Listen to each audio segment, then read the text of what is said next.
Welcome back to Kingdom Kast. This is your host, Bad Luck Chuck. And over here, got my guys on the bottom of the screen. To the bottom left is Boogie. And to the bottom right is Country. And then we have a special guest to the top right-hand corner. He's a former Kansas City Chief defensive lineman. He's a full-time, how many years is he in the league? 9 years, brother. 9 years. Okay, all right. I just want to make sure I get that right. 9 years in the league. Former Chief defensive lineman Mike DeVito. Mike, great to have you on this podcast tonight. Hey, thanks for having me on, guys. I really appreciate it, man. I don't know how you guys are holding up right now, but I need a Xanax after that game. He's in pro. Man, it's crazy, man. It really is crazy. Like, you know what's funny? One thing that I've noticed about being a fan now that was a lot different from being a player is I'm much more anxious watching the game as a fan. When I was playing, you get emotional, but it's nothing like when you're watching it and you just have no control whatsoever. I don't know how you guys do it. It is, I got to look away sometimes. I'm cold sweats the whole time, Yeah, it's pretty crazy, man. It's quite an experience watching the games as a fan, man. Like, you go through all kinds of emotions. Yeah, no doubt. Definitely. All right, so everybody knows, the Chiefs able to hold on, win by the final score of 22-17 on the Browns. We go back to the AFC Championship Game for the second year in a row. But, the big story is QB1 went down the third quarter with a concussion, and, we just got to make sure he gets cleared for next week. So, what was your guys' reaction when that play happened, when he got yanked to the ground like that? No. Yeah, I think that was certainly the reaction, wasn't it? You go into this game and you're thinking, okay, Cleveland, they've had a great run, they've had a good year, but they're obviously not to the caliber of Kansas City. So you want Kansas City to come out and start fast like they did, get up on them, hoping Cleveland sort of packs it in, and then coast out with no injuries, right? And so we got the quick start, but then, man, did we get, of all the people you obviously don't want to get injured, it's Pat Mahomes. And so glad to get that W. Obviously, it was way tighter than we would have liked, but geez. And I played against Henne a bunch, and I tweeted this out. I played against him a bunch in my career when he was in Miami, Jacksonville. So I know what he's about. I know he's more than capable to get this done, especially with all the guys he has around him. But man, to lose Mahomes is just heartbreaking. So you hope they can get him back. Again, Rick Buckholter out there, Kansas City's head trainer, whatever, physical trainer out there. He's the best in the business. And I had 2 concussions under him out there, and he got me back quick. He knows the process. He's really close with the guys in Pittsburgh, the doctors in Pittsburgh who are right at the forefront of all this research. So Pat Mahomes is going to get the best treatment. He's going to be safe. He's going to be healthy. And Rick is going to get him back as fast as possible. So you hope and pray that's for next week. But if not, I think Henne and those boys can get it done against the Bills and then have Pat for the Super Bowl. Yeah. It's going to be pretty tough. I think there's no way that Pat misses this game. I just can't see it. If it's up to him, that's what I'm saying. If it's up to him, there's no way he misses this game. It's too important. Well, that's what's tough. That's the bad part. It's not up to him. They have a 5-step protocol, and each step takes a day to come back from these concussions. And they're looking for the littlest thing to be wrong, and then if something's wrong, you don't pass that day, right? So the first time I got the first concussion I got, it took me 3 weeks to get that. And then the second one, it took me 2 weeks. And so, but they'll look at your eyes, and if one eye lags a little bit, that's it. They'll, you fail that day and have to start over. So in order for him to get back for Sunday, now remember, he's not going to be able to practice Wednesday. He's probably won't be able to practice Thursday. Now, not like if there's anybody who doesn't need practice, it's Pat Mahomes. But it is really tough to come back from a concussion the next week. He has to be flawless these next couple days. Yep, most definitely. Clinton, my guy Clinton is not so confident all of a sudden. He doesn't believe Baltimore can beat them. That looks like they'll bring you W's. I don't know about that, Clinton. Matt Moore did pretty well last year in the backup role. started a few games. I think the Chiefs went 1-1, I believe. So yeah. Buffalo different. I don't know. Yeah. Josh Allen balling right now, man. Yeah. A full game with Henne, I don't know. Yeah, it's a whole nother. I'm scared. I'm nervous as hell, man. I wasn't before the game. Now I'm nervous as hell. I mean, Josh Allen, he's been playing cool, but like Buffalo, they don't really look that impressive to me, man. Just watching both of their games so far, because I felt like last night Baltimore definitely had opportunities to win the game. They just killed themselves. I mean, Justin Tucker missing a couple field goals, and then the center snapping the ball crazy. I don't know, man. Which never happens to Justin Tucker. Like, he's like the go-to field goal kickers, and he just clanks two of them. It's like, what is going on? This is crazy. It's definitely playoff football. Yeah. You know, another thing that the Chiefs have going in their favor is Buffalo had to play that first week.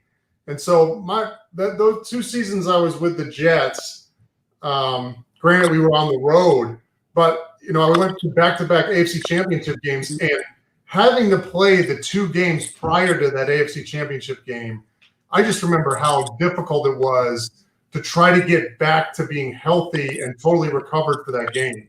And so that's the one thing Kansas City's really going to have going for them. Obviously, Pat got hurt, but it looks like outside of Mahomes, everybody else was pretty healthy coming into this team. And it really wasn't a super physical game where you think, oh, they got beat up during that game. I mean, they should be good and ready to go and a step ahead of Buffalo as it concerns, you know, their health and getting back to, you know, 100%. Because that's hard to do this, you know, when you're into week 20, whatever, 21, 22, it's hard to get back to 100%. Even when you're not practicing, even when you're doing the hot tubs and cold tubs and massage.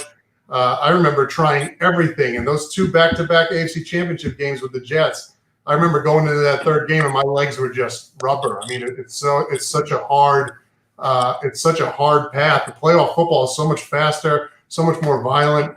And so, again, that is one positive in the Chiefs' favor is they got a break. I totally agree with you. And plus, they got a little fire because they've been playing all year to get back to this point. And this is the real season for the Chiefs. Like, their running back is just more than a slogan. This is like what they were waiting on for 16 games. They had to trudge through 16 games to get to this point. That's why I say it's like no way Pat misses this game, man. I don't know. They might grade him on a curve or something to get back. Well, I think. Oh, I'm sorry. Go ahead. No, go ahead. Oh, I thought I saw something. You were out, country. What I said before was he's not going to be able to practice, even if they have him going as fast as possible. You know, Mahomes isn't going to be able to have a 5-step protocol. He's going to be at least till Friday before he'll get cleared to go back. So that's another thing to keep in mind is Henne's going to get the rep. I don't think Mahomes really needs the rep.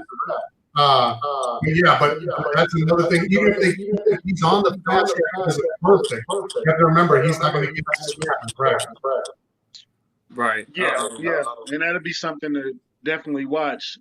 Do you think he needs? Does he need all that practice? If anybody doesn't, it's him. You know what, guys? I'm going to leave and come back. I'm echoing him, guys. I'm going to leave and come back. Okay. Yeah, I was like, I think you might be echoing Mike. Come back again. All right. But yeah. What was I about to say? Can you turn your volume up? Did I got the volume up? Yours. It sounds like low. I don't know. My volume is up. Okay, well, this is live, ladies and gentlemen. Oh, well, I mean, hey, this is what happens on the live recording, guys. So apologize for the technical difficulties here. Yeah. Get Mike back in here. Can you guys hear him? How's that? Is that any better, guys? Yeah, how you doing, Mike? We back. All right, there we go. Sorry about that. All right. No, it's okay. But yeah, just pick up where you left off, Mike. Yeah, no. If anybody doesn't need the practice, it's Pat Mahomes, right? I mean, he knows his receivers. He knows how to study the game and not need the reps. But still, it's playoff football. I mean, you're looking at every little detail is important, right? Guys are sleeping over the facility. They're studying a ton. I mean, it's just you want every advantage you can get going into this game because Buffalo's doing the same thing, and you can't have any setback. Now, I say that Kansas City can go down 50 points and come back and win. So it really isn't. I mean, if there's anybody that can overcome this, it's KC. But just something to keep in mind as they're going into the game if Pat does get back to play for Sunday. So how would you feel as a Buffalo Bill player? It's like, man, we traveled this long road, and oh my God, we got to play Kansas City next week. Yeah, like, this sucks. yeah. I think obviously nobody wants anybody to get hurt, but obviously they're happy that Mahomes is in the concussion protocol because as you saw, I mean, Henne's a good player, and I think you can still beat the Bills with Henne. But Pat Mahomes and the Kansas City Chiefs is a lot different than Chad Henne and the Kansas City Chiefs. So they're certainly hoping that he doesn't play, and that's going to give them a lot of confidence going into this game, right? Cleveland kept it close, obviously closer than they wanted to. Kansas City's going to have to change things up with Henne now at quarterback. They're going to have some new wrinkles, some different things in. So if I'm a Bills, especially a Bills defender, obviously I'm a little bit more confident now going into this game if I would be a totally healthy Kansas City Chiefs team. That's it. You got to go on the road in Arrowhead, and even with the limited crowd, you can hear how loud it is out there.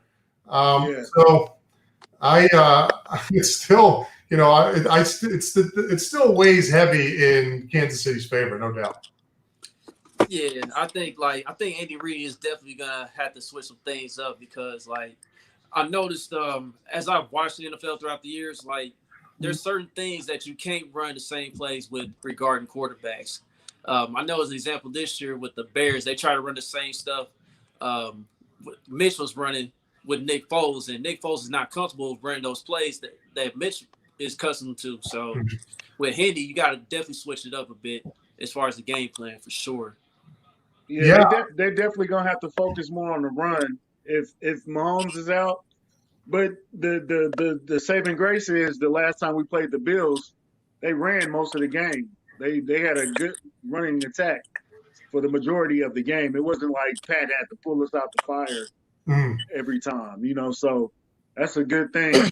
And I do agree. I think the Bills have been struggling. They've been winning, but it hasn't been the same level that they were pushing out towards the end of the season. They kind of been surviving more than winning. Right. And this is the time of year you want to be killing people, right? I mean, you think back, you remember the 9-7 Giants who went to beat the Patriots in the Super Bowl, the undefeated team. They're like the paradigm case of just hitting the end of the season on all cylinders and just waxing everybody. That's what you need to be doing right now. So I totally agree with you. I mean, you look at the win they had last week, and Pittsburgh was number 3 or number 4 or whatever. But still, I mean, that Pittsburgh team, everybody's team, talk about a team in decline. They weren't very good. And Buffalo was on. What was the score? The score was pretty close, wasn't it? 17 to something. I mean, it wasn't a. It was far from a blowout. 17-3. Yeah, 17-3.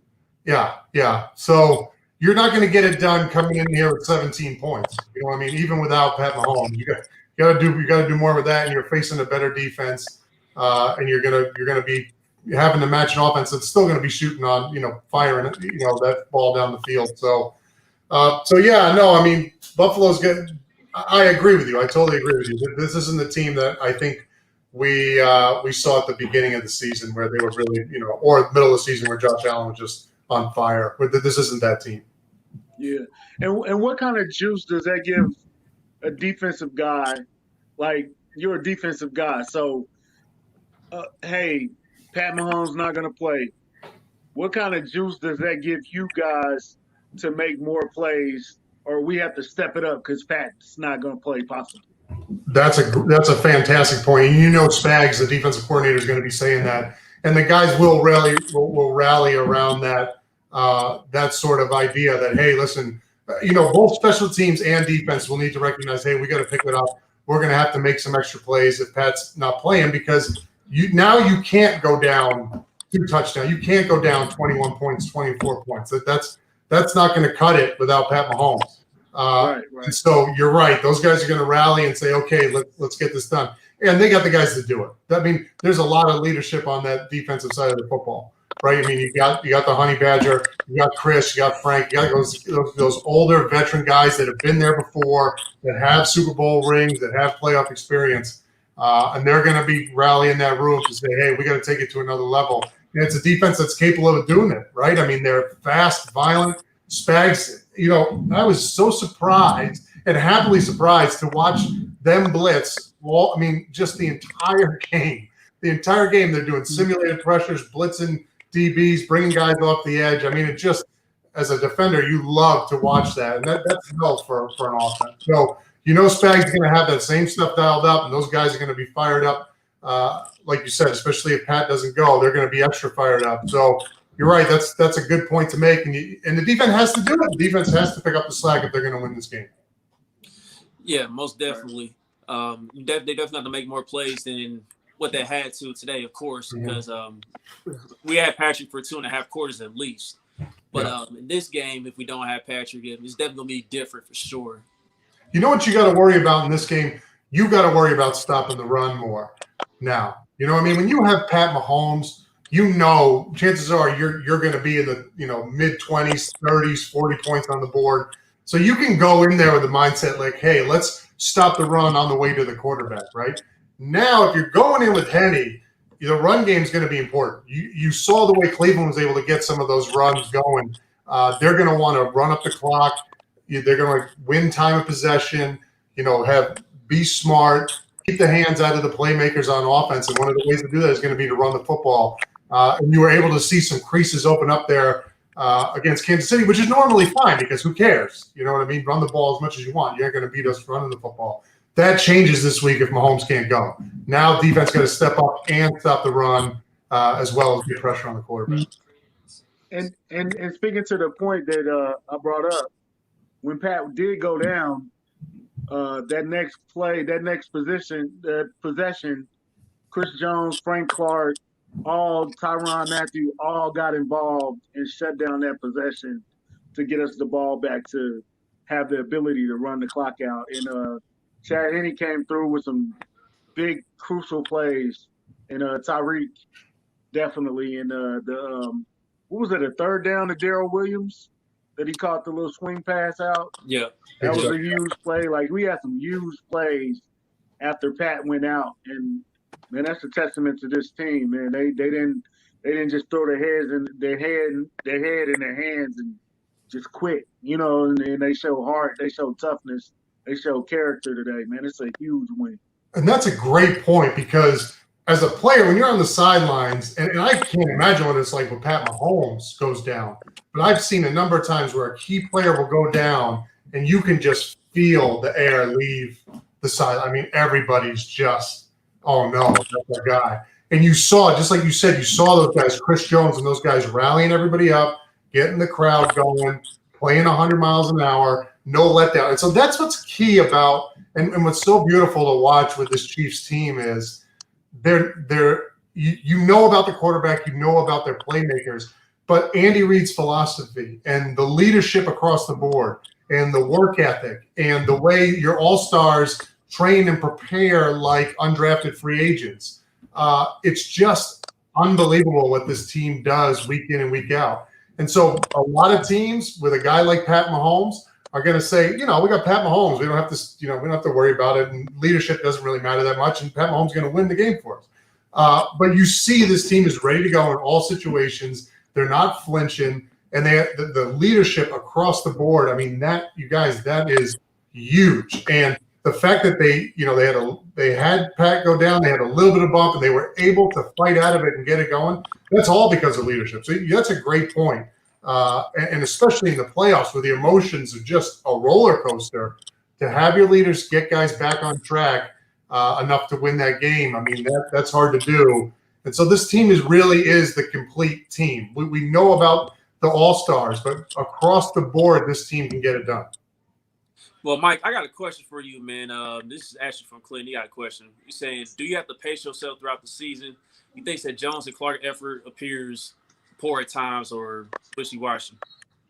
Yeah, it's tough. It's really tough, and I know what they're talking about.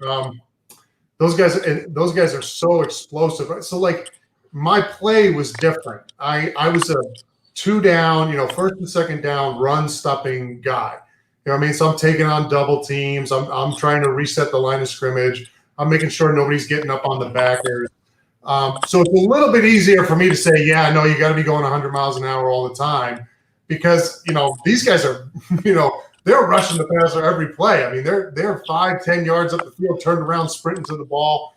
So there were a couple of plays that I saw that those guys were lagging a little bit, but there were also a lot of plays I saw where they were running the football 100 miles an hour. So obviously you want 100% effort all the time. You need that. You never know when you're going to get a play that, pursuing the football actually makes a big difference, or getting off the football 100 miles an hour and hitting that rush move when you're tired, when that's going to actually make a difference. So that's paradigm case, and you push for that and you hope for that, but you also got to be realistic. Those guys are playing. I mean, their guys aren't rotating out that much, right? So after 2 plays, I'm tapping my head and getting the next guy in.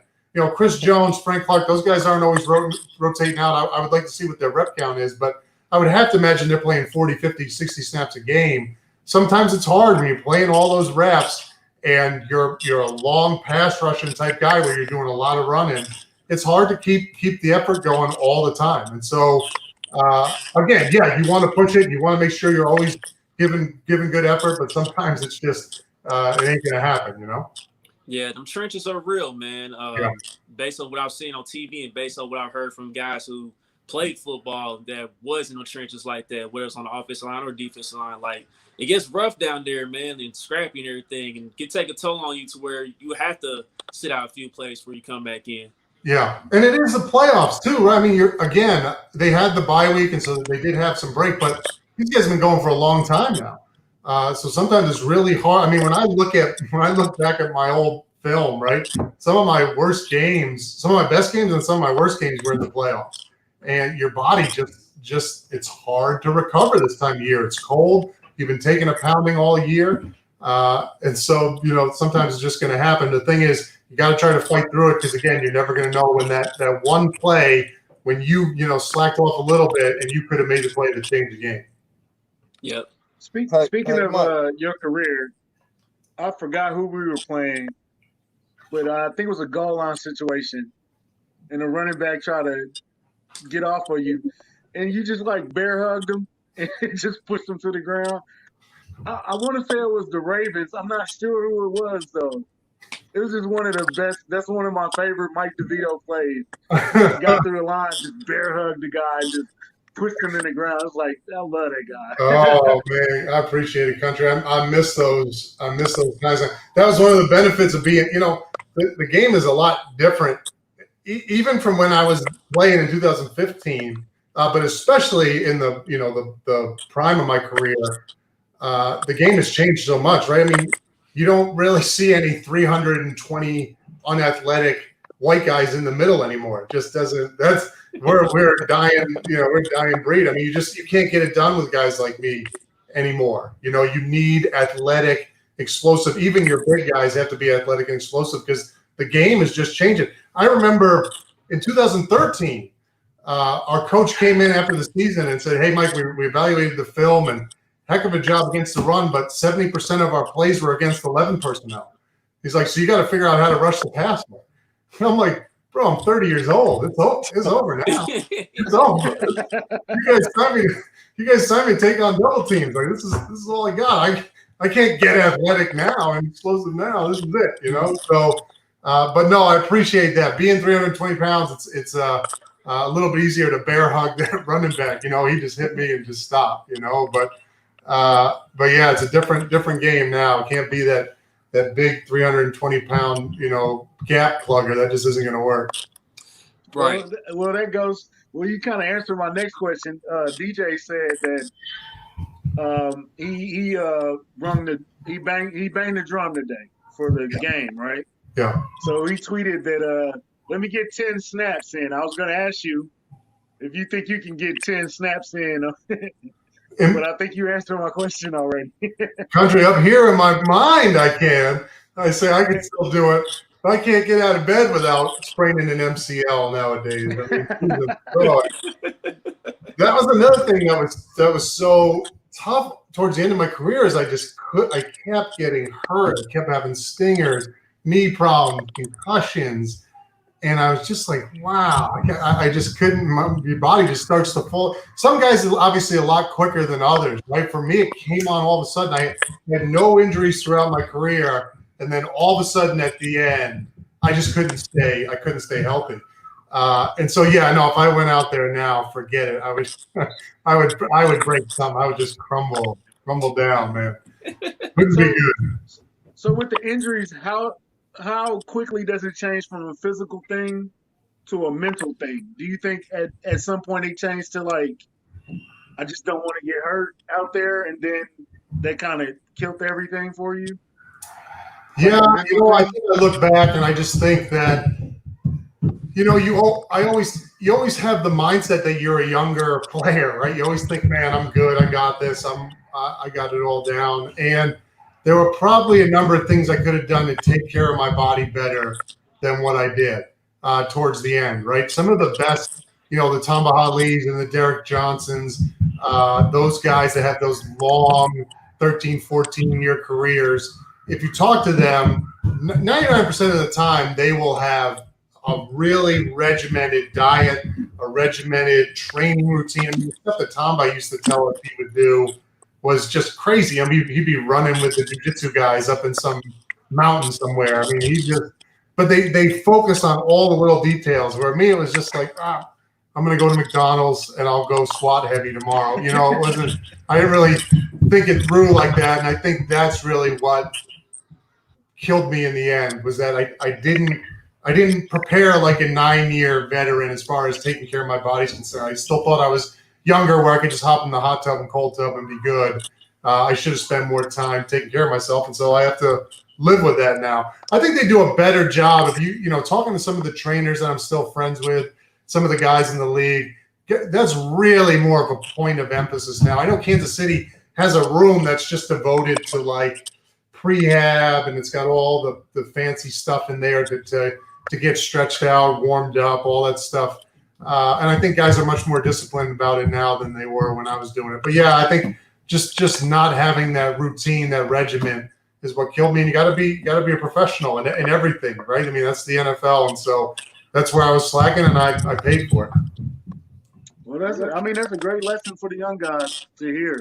Yeah. To take care of your body and eat right and get massages, and I see players doing all type of new wave stuff. Tyrann Mathieu does yoga, and it's like, why is he doing that? But now I understand, like, it's a great thing to have a long, lengthy career. Yeah.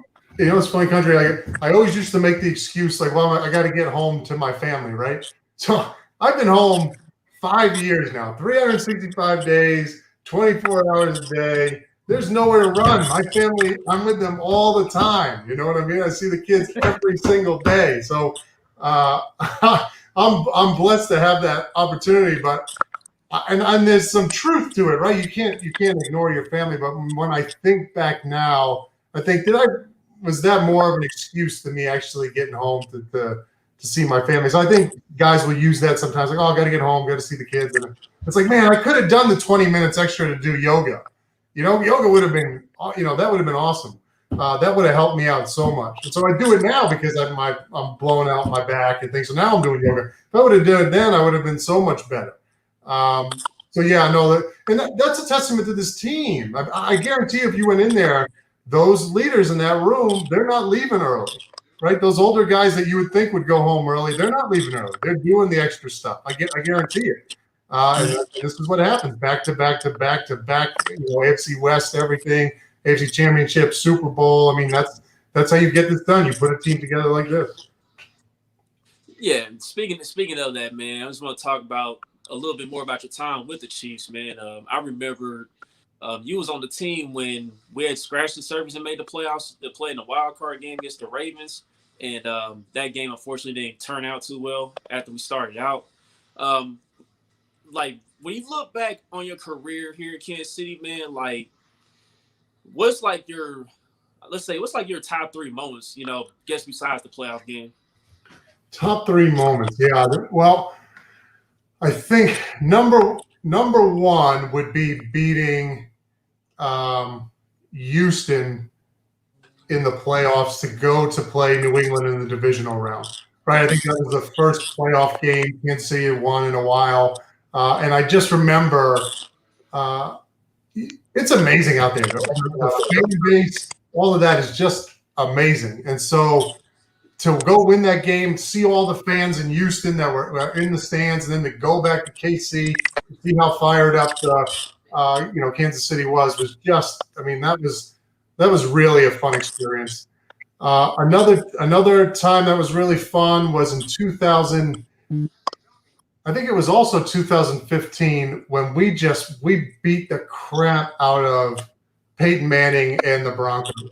I think it was the second time we played them, and we were just killing them. I mean, we were hitting Peyton Manning every single play. Turnovers, Osweiler comes in, we're sacking him. That was a lot of fun to go out there and to beat that team after 3 years of them really giving it to us. To go out there and put the whooping on them, that was nice. What's funny is he broke a record that day too. Did he break the passing yard record that day? Did he? Yep. All-time leader in passing yards. So yeah. Of course. He didn't even want to celebrate. So yeah, there was that one. I'm trying to think of what.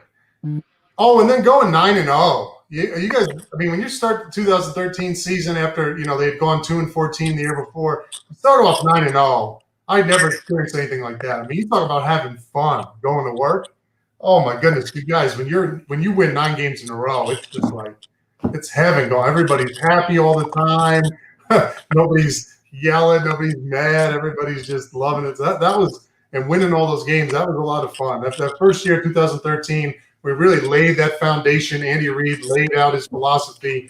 We went out there and kind of laid down the blueprint of what Kansas City Chiefs football was going to be about from now on. And we started off 9-0. That was a lot of fun.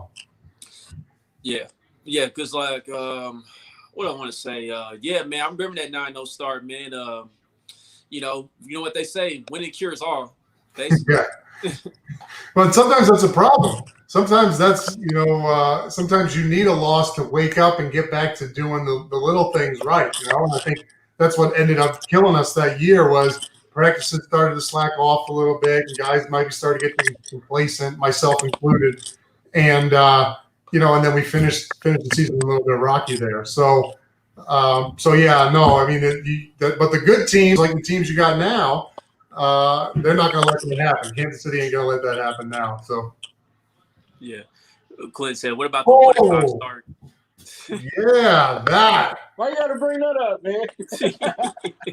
That was amazing. That 1-5 start. You talk about the philosophy that Andy Reid has laid out and the leadership that he instills in the right guys and gives them a platform. When you start 1-5, your chances. I think there might have been one other team that had made the playoffs in NFL history starting the season 1-5.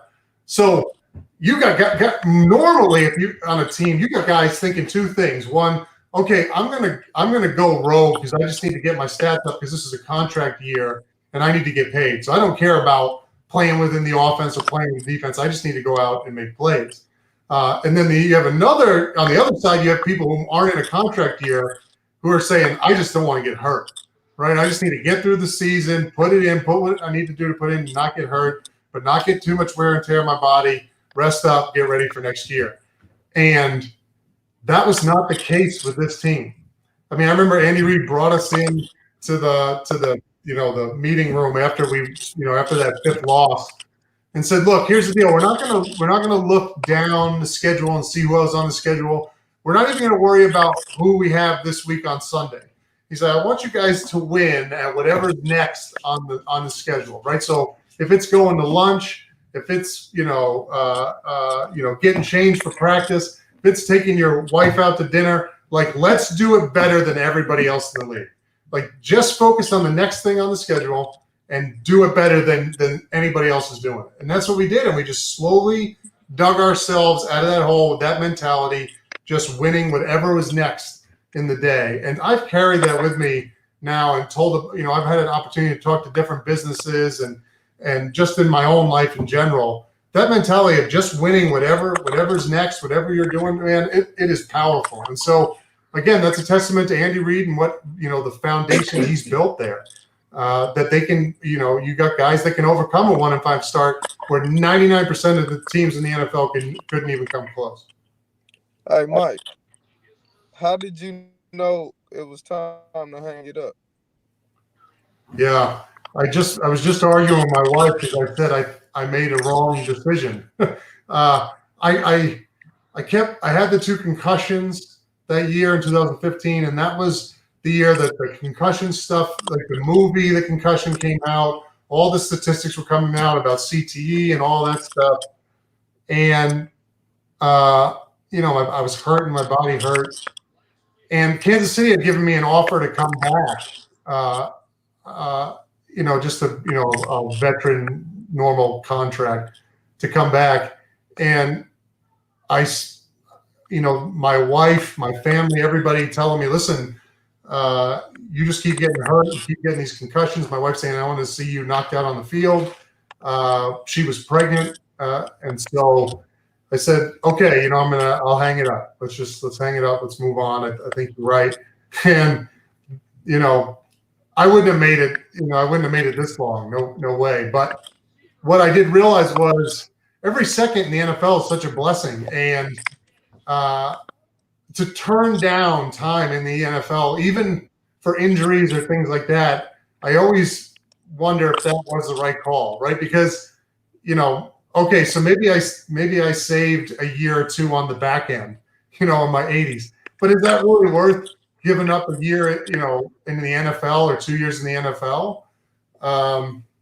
I don't know that. I think you have to live your life and you got to live at 100 miles an hour. And so I wonder about that decision to hang it up. It was really the short answer is because of the injuries I had, and not wanting to go through that anymore.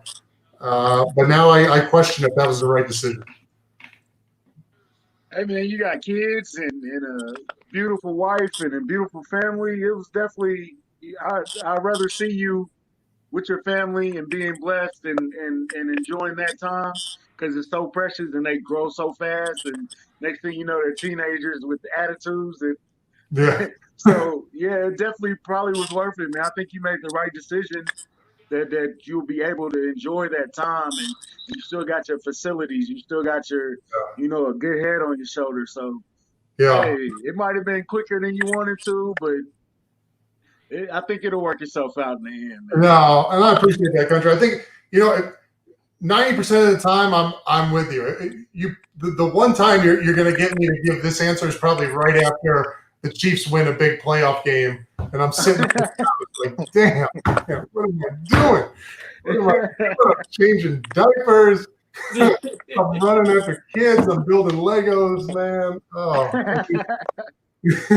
It had to come. You're right. It had to come. So 90% of the time, I'm with you. You caught me on that one day where I'm like, damn, man. Hey, Mike, so how many? I know you and DJ are real close. Yeah. You guys got real close. Rehabbing. Yeah.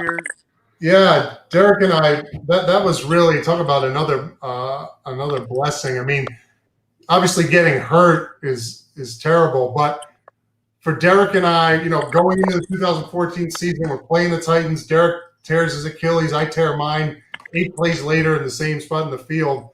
If I didn't have Derek, I wouldn't have come back from that. I mean, it's just when you get hurt in the NFL, especially a season-ending injury, the train is going and you're off now. You're off, and you're an afterthought.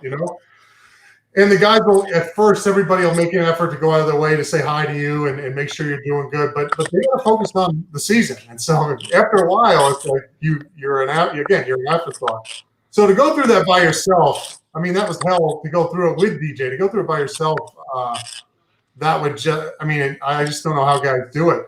But to have Derek in there every day with me, right? And then every night hanging out, our families together, you know, fellowshipping, just doing life together as we fought back through this injury. I mean, that better made me a better man, a better player. And that gave me another year in the NFL. And DJ, man, I think one of the toughest times I've ever had was, I don't remember if it was 2016 or 2017 when Derek tore his Achilles again. I remember watching it on TV and holding my baby, and I'm just crying all over my newborn baby because I see him do it, and I'm just like, oh, he's got to go through that by himself. You know, it was like I would have done anything to go back and go through it with him. You know, I mean, I just so 2014 was really it changed me as a person, and it's because of Derek, to have a leader like that in your corner every day, rooting you on and helping me to get better. I mean, I owe him so much. Was that the Oakland game that he was at the same time? Yeah, because I remember when he tore his helmet off. It was just like, oh god. Oh, and Country, I don't know if you remember, but they shut the run down until Derek got hurt, and then Oakland just started running the football. And I think they might have won that game because Derek went down, and they were able to run the ball. Like they were just able to run it up the middle. That was killer. But good times now, right, guys? I mean, he's a pro AFC Championship game. We're back at it. Right. Let's segue to that for a little bit, man. I want to talk about Andy Reid in his first 15. Do you guys think Andy Reid's probably do you think Andy Reid's the greatest coach ever as far as like running the first 15 plays? Is he right up there all the time as far as that script? That script is unbelievable. And that starting fast, you ask anybody in the game, starting fast is gigantic. I mean, it's so important. And his first 15 plays, man, you have no idea what's coming. And they just run them with precision. I mean, I remember Andy Reid in practice. Like, you guys, he's correcting guys down to the inch. I mean, he is such a technician and a perfectionist when it comes to how they're running these plays that he's putting in there. And so, yeah, I mean, it's just I'm not an offensive guru, so I could be wrong, but it really is a thing of beauty, of art to watch him open up an offensive game plan. It's incredible. Yeah, like it's very rare that we start out slow. I mean, I know that was kind of the case last year in the playoffs and everything, but majority of the time, man, like that first 15, you guys be on point. Yeah. I mean, it takes a special talent too. I mean, just because you script it doesn't mean it's always going to work. I mean, I know I'm sure every offensive coordinator that I've worked with has scripted the first 15 plays, but Andy Reid just has a way. He has a way of getting his playmakers isolated in space with the football, and you really see that on the first 15 plays. I mean, he knows how to spotlight his guys and let them go and do work. And he does that throughout the game, but the first 15 plays, I mean, he just got it down to a science. Yep. And then I also want to talk about Darrell Williams. Darrell Williams, he stepped up tremendously in Clyde Edwards-Hilaire's plays today. I didn't know he's going to take majority of the snaps. Le'Veon was hardly out there. I mean, it's looking like Le'Veon, like he might be cooked, man. But Darrell, he played pretty well today. What do you think about Darrell's performance today?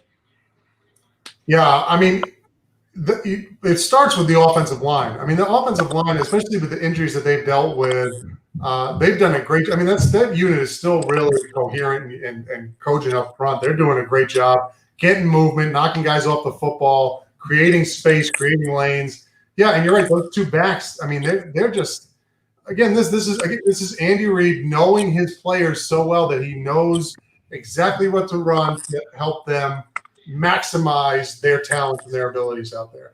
I wonder about Le'Veon Bell, though. This is a guy that it should be in his. I mean, he took the year off, and I think it killed him.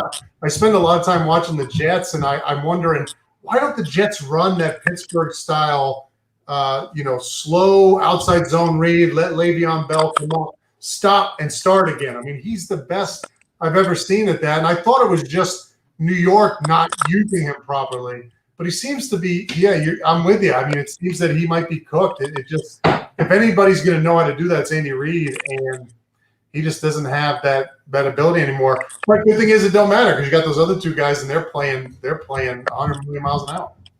So, Mike, you confident in Darrell Williams against Buffalo? You said we're gonna have to lean on our running game. You confident in Darrell Williams being the feature back and us winning? Yeah, you know what I'm most confident in is Andy Reid's game plan.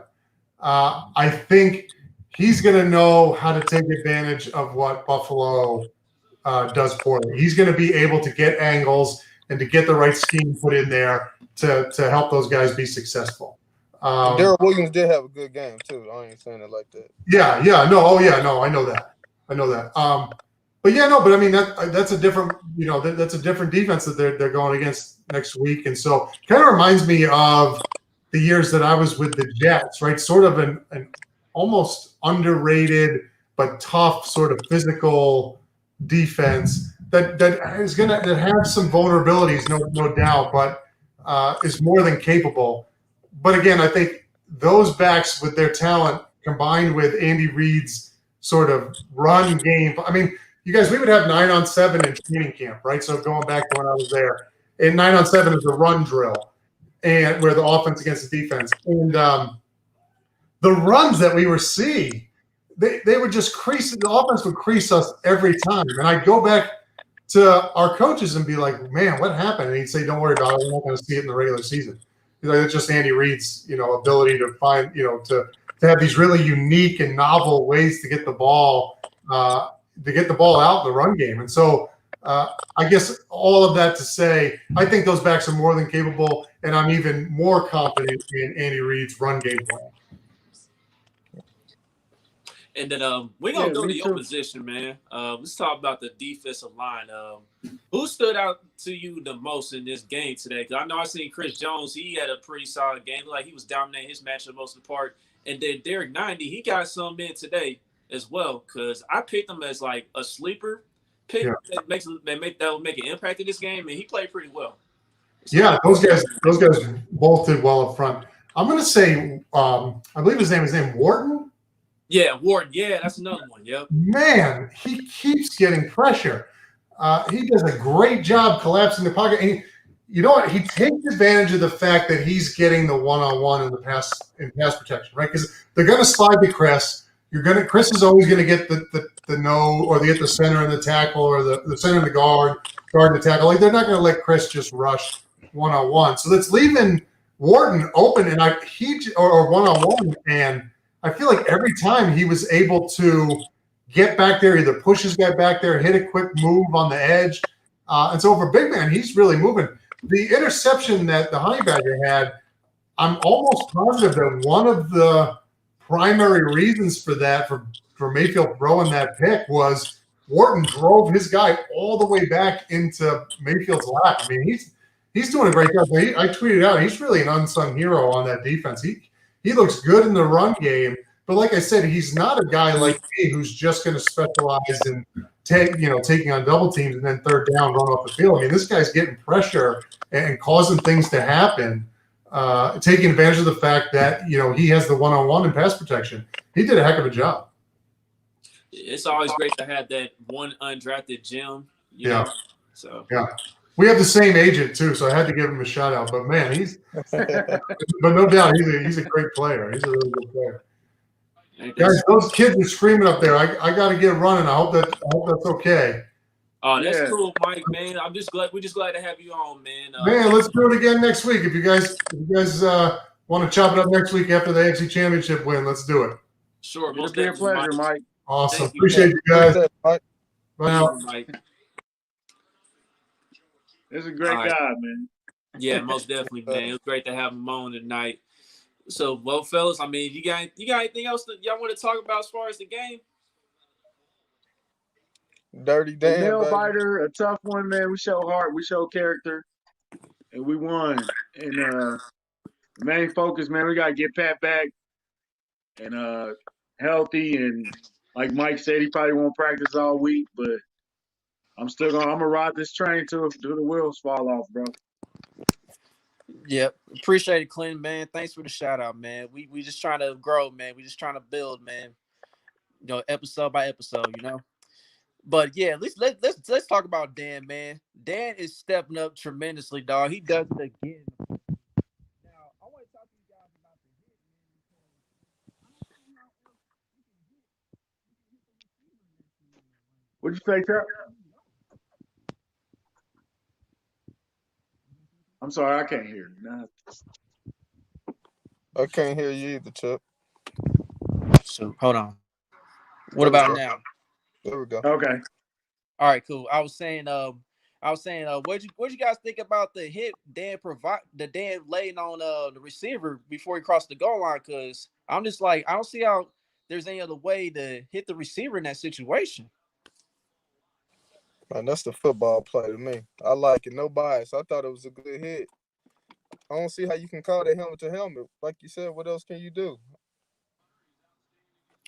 That's why I'm like, what's up, country? What did you think about that?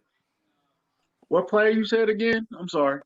When Dan Sorensen caused the fumble at the 1 yard line, and they was talking about a helmet, and I'm just like, I don't see how there's any other way you can hit the receiver at that point. Like, how much lower could you go?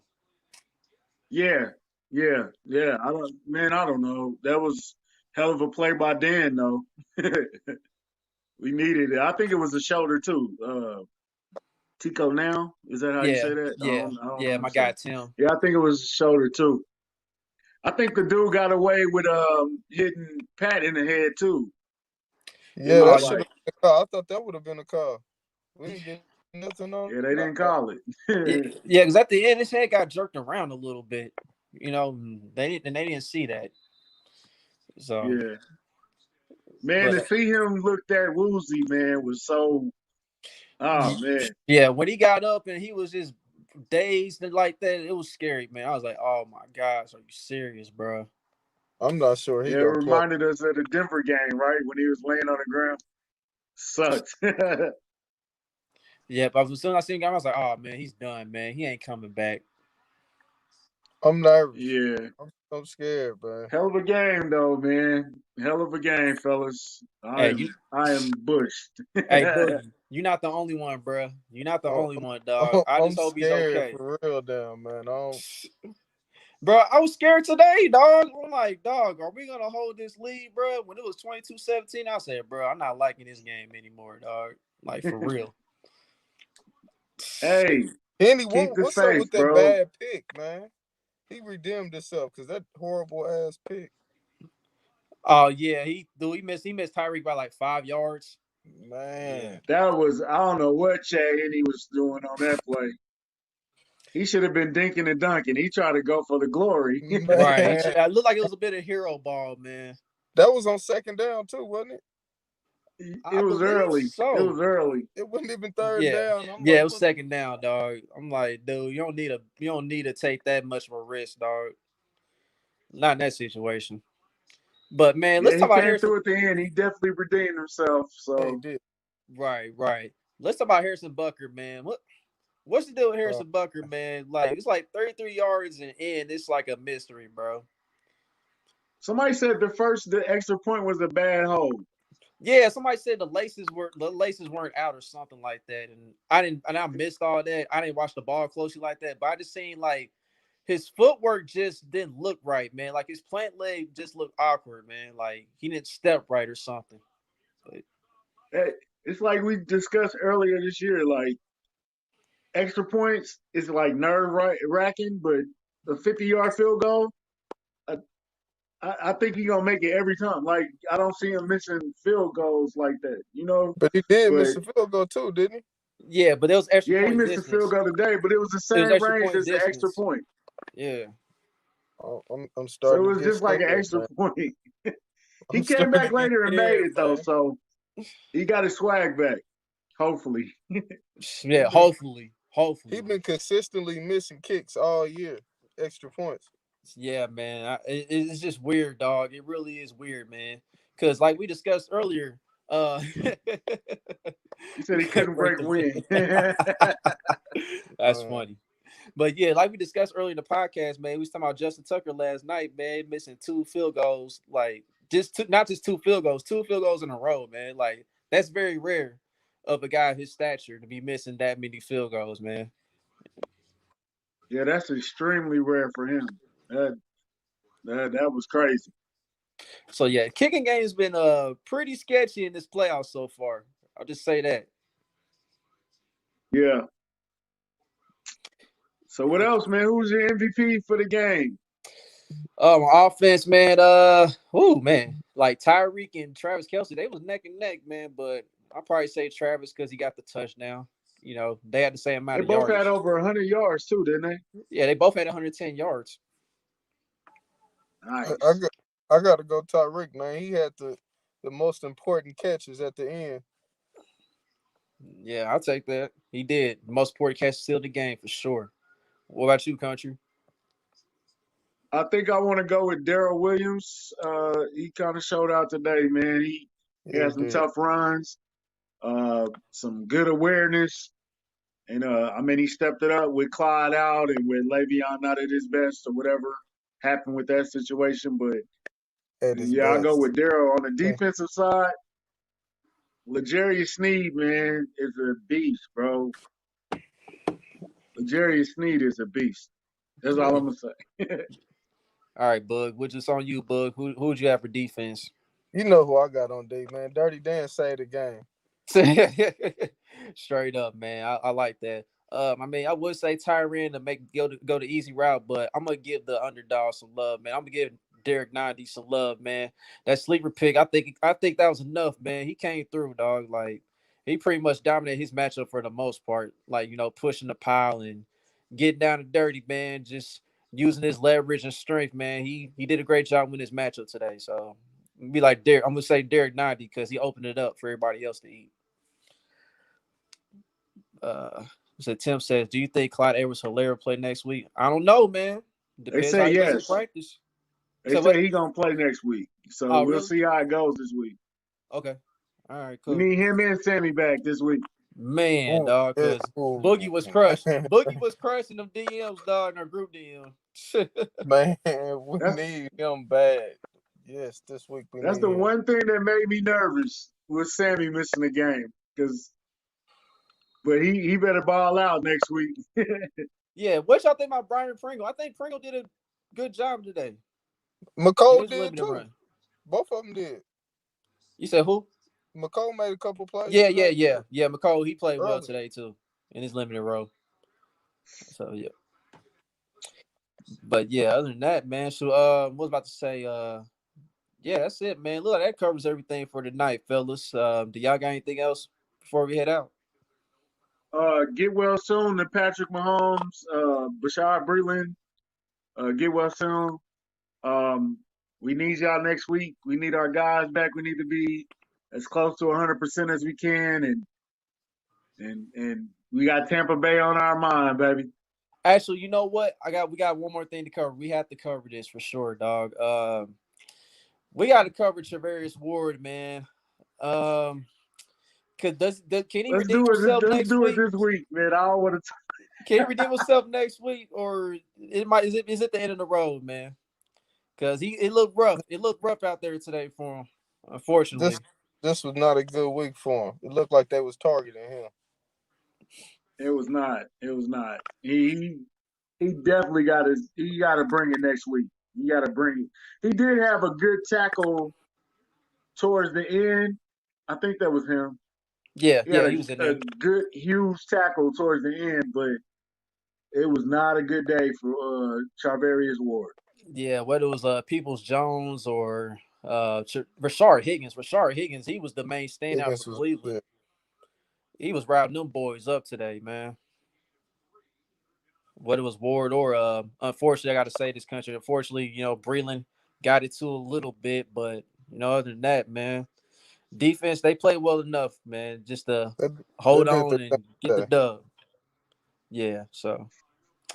Well, hey, who winning that Tampa game though? Oh, Tampa's up 10-6, man. They defense turned up a little bit, and Mike Evans he just bodied Marshawn Lattimore. Okay, all my picks, I'm going undefeated this week. Well, I hope I go 3-1. The only one I missed was Baltimore. But yeah, dog, you undefeated right now. You took Buffalo. So Let's get it. yeah. Well, all right. I just want to thank everybody for tuning in to another episode of Kingdom Cast. We'll be back later on this week coming up with the preview of the Buffalo game. Until then, catch you guys later. Kingdom Cast, we out of here. Peace. Peace.